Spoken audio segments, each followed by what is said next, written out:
Баршаңызға сәлем. Бүгін мен тәбеташар аджика рецептімен бөлісетін боламын.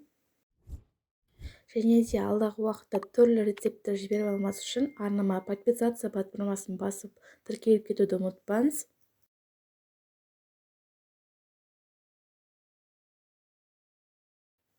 Енді жұмысымызды бастайық. Қысқа арналған салаттардың ішінде ең оңай салат аджика деп айта аламын, себебі құрамына көп затты талап етпейді. Аджика дайындау үшін бізге ең басты қызыл болгарскийлер керек болады. Видеода көріп тұрғандарыңыздай қызыл болгарскийлердің барлығын тазалап, жуып алдым, және де ет тартқыштан өткізу үшін ыңғайлы формаға турап алып, ет тартқыштың көмегімен барлық қызыл болгарскийлерді өткізіп алдым.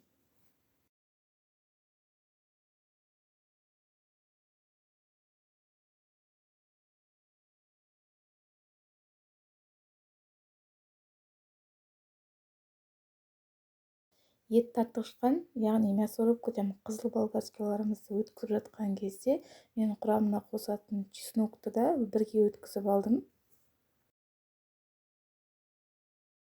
Аджиканың кейбір рецепттерінде құрамына помидор да қосып жасап жатады, бірақ мен бұл жолы помидор қоспай, жай ғана қызыл болгарскийдің өзінен аджика жасайтын боламын. Міне видеода көріп тұрғандарыңыздай барлық қызыл болгарскийларды өткізіп, мен отқа қойып бастадым.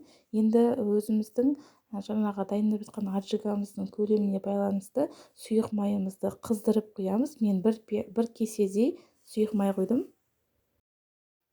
Және дәміне қарай бір ас қасық тұз салдым, бірақ бұл аз болып қалуы мүмкін. Сонда көп болып кетпес үшін мен дайын боламын дегенше дәмін көріп, дәміне қарай тағы да тұзды қосып сала беремін. Аджикаға ешқандай тұз қоспаймын, тек қана қайнауы жақсы болу керек. Аджикамыз қайнап жатқан кезде дәл осылай стерилізді жасап аламыз. Аджикаға кез келген көк шөптің түрін қосуға болады. Мен тек аскөкті қостым. Және де қазанымыз қайнап жатқан кезде 2-3 сағат қайнайды ғой, енді сол кезде кішкене арасын араластырып тұрмасаңыздар, асты қоюланып, жабысып, күйіп қалып, салатымызға дәмі шығып кетуі мүмкін. Дәміне қарай тұз қосып отырасыз.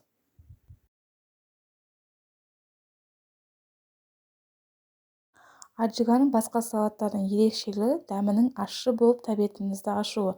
Яғни ащы болу үшін осындай қызыл ащы бұрыштарды саламыз. Мен 2 дана ғана салдым, себебі мендегі пайдаланыватқан қызыл болгарскийім жартылай ашты қызыл болгарский, сондықтан көп қоспай тек 2 данасын ғана салдым. Егер сіздерде қарапайым қызыл болгарскийді алып жасайтын болсаңыздар, ол кезде сіздер қорықпай менен бірнеше есе көбірек, яғни 4 данадан сала берсеңіздер болады. Міне видеодан көріп тұрғандарыңыздай, біздің жаңағы қайнатып жатқан аджикамыздың көлемі азайып, түсі қою қызылға айналып дайын болды деген сөз. Енді банкілеріңізге құйып, жауып тастай берсеңіз болады. Шамамен қайнау уақыты 3,5-4 сағат аралығында қайнады.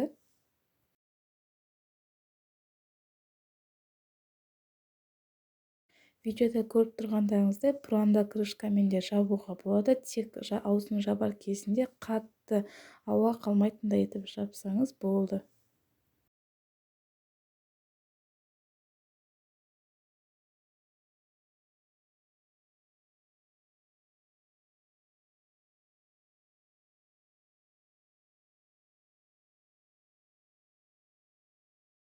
Және банкаларымызды арнайы банка жапқыш құралы арқылы жауып болған соң бір тексеріп алуымыз керек, себебі дұрыс жабылмай, кейіннен ішіне ауа кіретін болса, банкаларымыз бұзылып, шыдамауы мүмкін.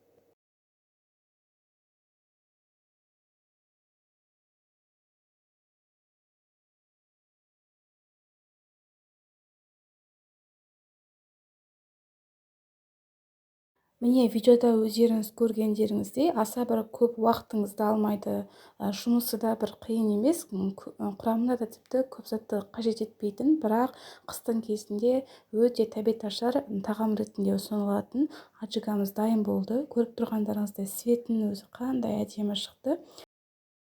Сіз де дәл осы рецептті пайдаланып өз үйіңізде жасап көріңіз, және видео ұнаса лайк басып комментарий жазуды ұмытпаңыз.